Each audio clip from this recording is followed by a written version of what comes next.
wena wendoda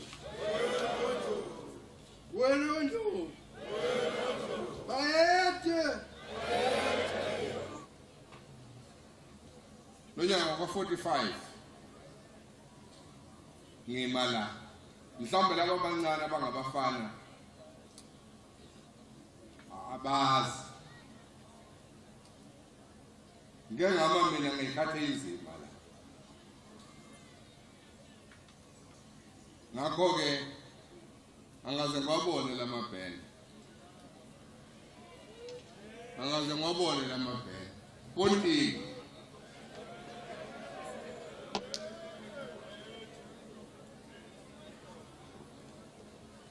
ngiyethemba ukuthi nelembe lingamangala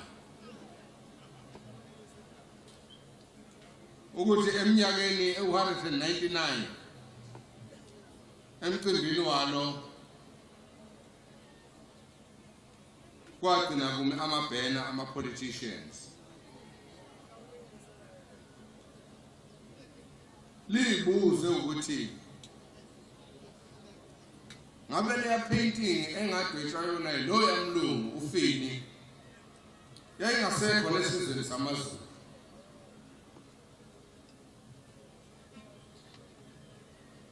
ngifana kwehlisa isithunzi nomcimbi wami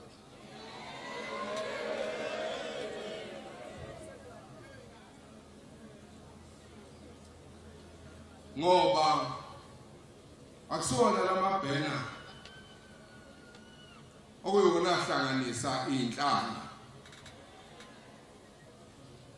kwayohlanga akusiwona lamabhena akhisi izizwe ezayihlukene akha isizwe kwakuyuhlangana kwethu kwadoluzo lwesihludlana belizonzo belelazwe belihlange emadolweni ngawufanele siyiqonde kahle le ndaba ubufakazi balokho engikushoyo maZulu yini uqobo enilapha kwaDukuza neningekho kwaDukuza nanamuhla nihleli njengesizwe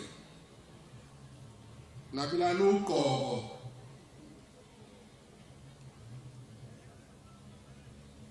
niphuzisane ukhamba ndawonye nikhanga nkezonye asesabani thina abantu bakwaZulu kodwa lokhu kumqoka ngoba sengengizwe kukhona abathi bona kabakhona lokho eniyikho uZulu ngoba abalwanga nele manje ngimangale ukuthi ngabanjani labo abathi bona ngoba kabalwanga nelembe kabasiwona amaZulu kufanele ngichaze lento ukuze silungise kahle ngoba nabasho njalo kumele sibe lapha ngomlando oliqiniso ngisakselele zazi inkathi izindlela umuntu noma isizwe okumele sikhethe kuzo iyokuqala kwakuyikho ukubhekana nelembe emini libalele kuthi nxa likwehlulile kube sekuphelile njalo ngawe ilembeke le kuyangimangalisa namhlanje ukuthi bani uhlomisa le saqedana isizwe sikababa kangaka kwenze njani konakele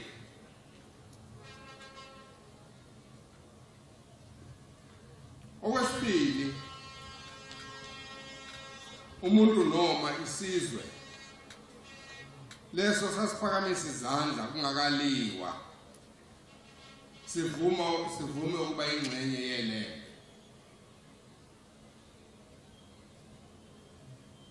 ilembe elalisakha ngaleso sikhathi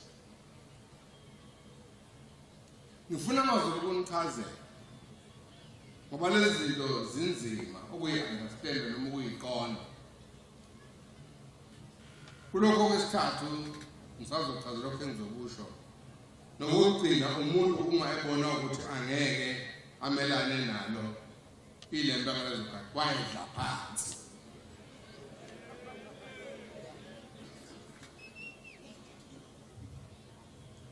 Ekungcele lapho ilembe ligcina khona.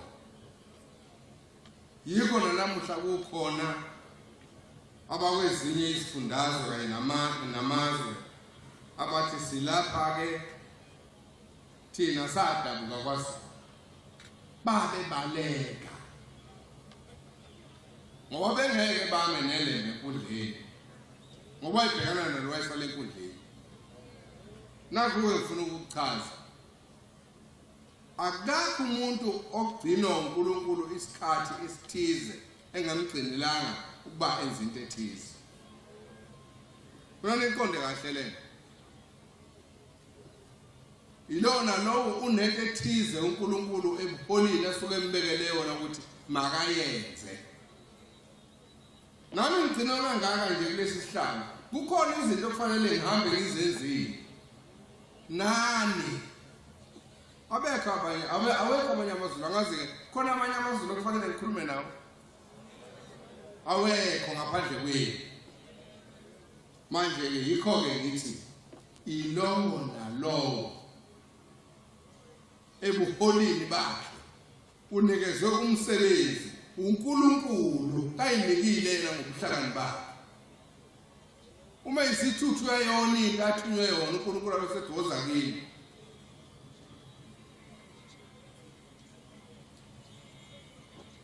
Liyabizana ikhehla adlala. Indodana yabo lokuthawu bathethelele baba bakwazi ukwenza. Bathethelele baba bakwazi ukwenza. Ubaba unolaka. Fanele amazulu afunde ukumhlonipha ubaba. Enza izinto ngobuqotho. Asisho ukuthi wonke umuntu wenza kahle. Ngeke ngishaya isifuba ngithi ngenza kahle. Inini elazi ukuthi ngenza kanjani. Kulezi zinto ke ngicabanga ukuthi ekubambisananeni kwethu masikhuluma ngezinto eziyithi thina amazulu. Ngoba izizwe amazulu zinayo yonke imigidingo yazo. Ingabe ninasenazo elezeni izinto enithi ngazo yithi singamazulu. Ngoba igama lamazulu lisipho kithi. Ilembe langabiza thina nanoma ngayiphi nanoma yiliphi igama elithanda ngisho ibongweni zami. Ngasibiza ngelembe. Ngasibiza ngeNgoshaka. Ngasibiza ngayo. Ubani lo wathi alisebenzisele igama elithi Zulu. Nebona nithi nginomsebenzi wemazulu.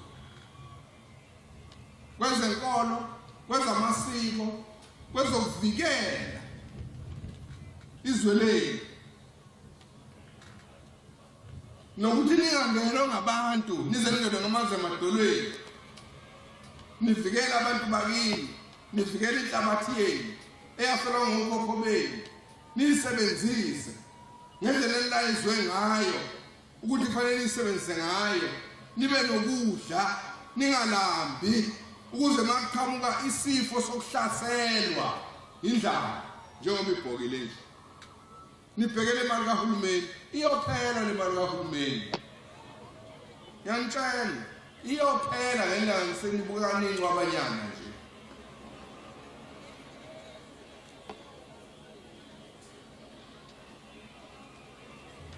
Lokhu kungibuyisela odabeni lomhlaba. Okuyinto eyinkoka emkhankasweni welembe ukuqeda izizwe senze isizwe ukuqeda inhlanga kwenziwe uhlanga. Ibuko lelembe kwakuyisizwe esinakho konke esingaswele umhlaba. Njengoba namhlanje umhlaba nuthengisa abantu banamatayitela banikezwa amatayitela nikezwe igebengu ngamatayitela. Niyakambe kufika isikhathi lapho abantu bakababa beqoshwe emaplazini khona. Phuma abantu bahambe babafune nina angithi nani sendaweni ethize nani sendaweni ethize. Kuyaba sekulungile abantu bakababa abasafuneki lapho sekungena igebengu.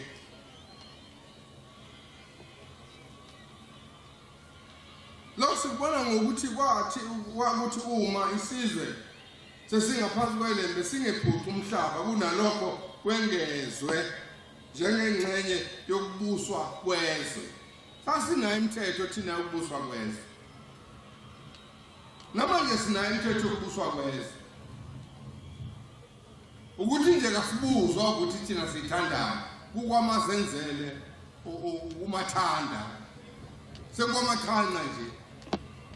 Kwabuza idlemeni sengathi akho madoda. Izo njani nje? Kanti yini yenza amadoda kwaZulu lathi singafanele kanti? Ayethini lesandwana. Babethini okhokho benesandwana. Babethini lapho kumthashana. Babethini enkambule. Babeyokwenzana eNcombe. Kwenzeka noCwecweni. Ingani inkosi uMamonga walanda isihlalo sakhe sekuthiwa isihlalo asekubuye sibe khona kwaZulu wasithathwa buya naso. Khona manje ubani owangephuka lesi sihlalo?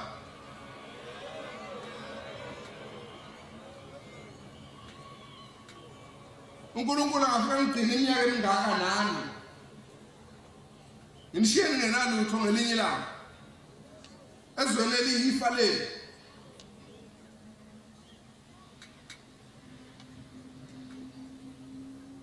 Yikho-ke ngesikhathi selembe kwakungekho uZulu ohlala emaweni.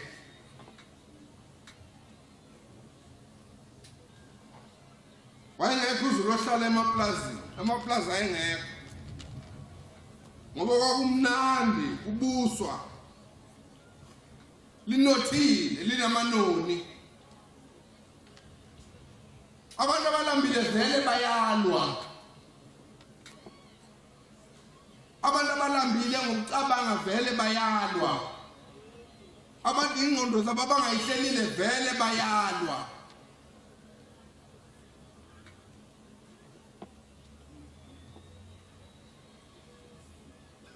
Ngesikhathi selembe uZulu wayezibusa eyisizwe sinemithetho. Angazi noma ngizwa kahle. uZulu wayezibusa eyisizwe esinemithetho. Hayi umthetho esinemithetho. Uqonda lokhu kumqoka ngoba kunabantu abathi nxa becabanga bebhala noma bekhuluma bakisithombe sokuthi uZulu wawungenawo uhulumeni ungakwazi ukuyibusa nokuyilawula. Qamba amanga lo ungawazi umlando ngihamba ufunda kahle umlando abuze kogogo bakhe noma afa ashone phansi afika babuza bese ebuya awu bangitshelile ukuthi bengibheke.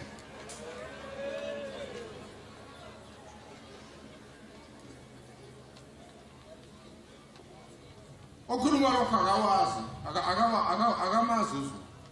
Khuluma into angayazi. Umlando esivezele ukuthi ilembe lali umbusi. Ukuthi amakhosi ezizwe enze uhlaka lombuso. Imithetho yayishaya futhi ilandelwe ngokuyikho kuze izwe lithule lithi du ulandela umthetho. Wayengeka athumele athi akeniphume ningicelela ugwayi esizweni.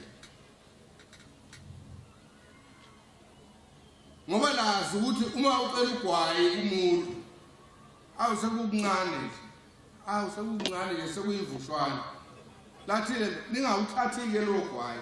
Ngifuna nifike nithathe ugwayi kumuntu ongena kulandula.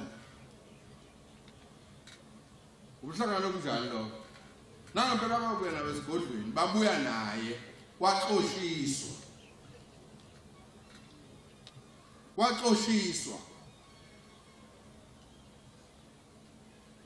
Manje-ke uhlaka lombutho wokuvikela lwalukhona la.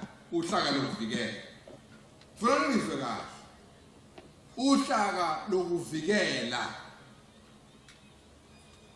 lwalukhona njengoba sazi ngehlo lezinkulu ezifana nonongala kamabaso namanxusa afana nosotongo kwasekutrainwa ngisho amantombazane laphana esigodlweni ondini etrainwa ukudubula etrainwa ukuvikela ukuzavikela isigodlo mama buthe phumile.